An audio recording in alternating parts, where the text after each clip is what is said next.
Hey, welcome. So, I want to talk about something really fundamental today. How do we actually make decisions? We're about to take a quick look under the hood into our own minds, and trust me, what we find might just change how you see, well, everything. So, let me ask you something right off the bat. The last big decision you made, do you think you were totally rational? Weighing all the facts logically to get to the one perfect conclusion? Yeah, most of us like to think we are. I mean, we love this metaphor, right? That our brain is this incredible supercomputer. You just feed it the data, facts, stats, whatever, and it runs this flawless program, and boom, out comes a perfectly logical answer. It's a nice, clean idea. But what if that whole idea is just wrong?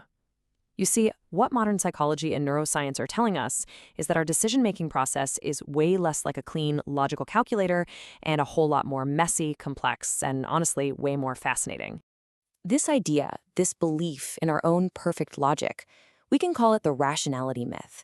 And it's so powerful, but it misses the single biggest piece of the puzzle of how our minds actually work. And here it is. This is the core concept. We don't just process facts, we process meaning. And the tools we use to create that meaning, they're called frames. And understanding this one little idea, well, it changes everything. So what on earth is a frame and why is it so incredibly powerful? Let's dive in, because I promise you, once you see this, you're going to start seeing frames absolutely everywhere. Okay, so a frame isn't the information itself. It's the mental structure you put around the information. It's like a filter for your reality that's constantly telling you, hey, this is important. You can ignore that. And here's what this really means. Probably the easiest way to think about it is with a metaphor. Just imagine you view the entire world through a pair of invisible glasses. These lenses, they shape and they color every single thing you see. And here's the crazy part. If two people are wearing different lenses, if they're using different frames, they can stand there looking at the exact same situation, the same facts, and see two completely different worlds. Perceptually, they are not living in the same reality. Let me show you a classic example that makes this crystal clear. The reality is a medical procedure has a 90% success rate.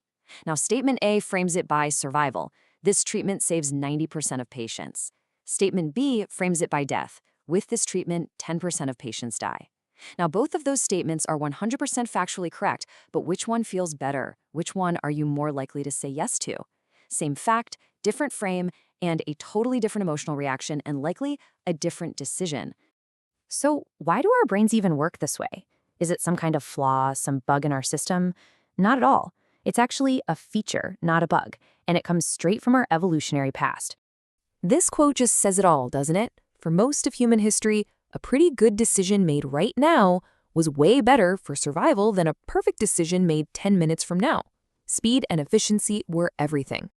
I mean, think about the absolute fire hose of information coming at you every single second of every day. It's impossible to process all of it consciously. Frames are the brain's essential shortcuts. They let us sort things out quickly so we can actually function without being totally paralyzed by data. And these frames we have, they don't just appear out of nowhere. They're built piece by piece over our entire lives. Our personal experiences, our culture, our family, the media we watch, our emotions, it all gets mixed together to create our own unique lens on the world. In a very real way, your frames are kind of like your biography, all condensed down. All right, now let's zoom out. This idea doesn't just explain our individual choices, it actually explains why we have so many huge disagreements in society, where it feels like both sides are living on completely different planets. So here's a totally neutral, factual piece of news. A company says it's going to automate some of its production. It's just a thing that's happening. But how people interpret that fact is anything but simple. And look at this. This shows the divide perfectly. Someone using an opportunity frame sees this and thinks, great, innovation, efficiency, progress. But someone else, using a threat frame, sees that exact same news and thinks, oh no, job loss, insecurity, inequality. The facts didn't change. The frame created two totally separate realities from it. And this right here, this gets to the very heart of so many of our arguments. We think we're arguing about the facts, but most of the time, we're actually just arguing from within our different frames. We're just talking past each other, and throwing more facts at the problem isn't going to fix it, because the facts aren't the problem. Okay, so if frames are this powerful and this automatic, what are we supposed to do about it? Well, this is where it gets really interesting because we can shift from being controlled by our frames to actually managing them. In a world that is just drowning in information, the real superpower isn't knowing more things, it's having the wisdom to understand how that information is being framed, both by other people and, more importantly, by yourself. And this is a skill you can actually learn. It's a three-step process. First, just recognize. Start noticing the frames. When you hear an argument, ask yourself, okay, what's the lens being used here? Is it a threat frame, an opportunity frame? Second, try to understand.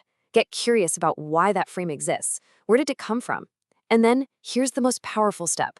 Choose. You can consciously ask yourself, is this the most helpful frame for the situation right now? Maybe a different one would be better. What if I looked at this through a frame of collaboration or long-term thinking? This is how you shift from being a passive consumer of your reality to an active architect of it.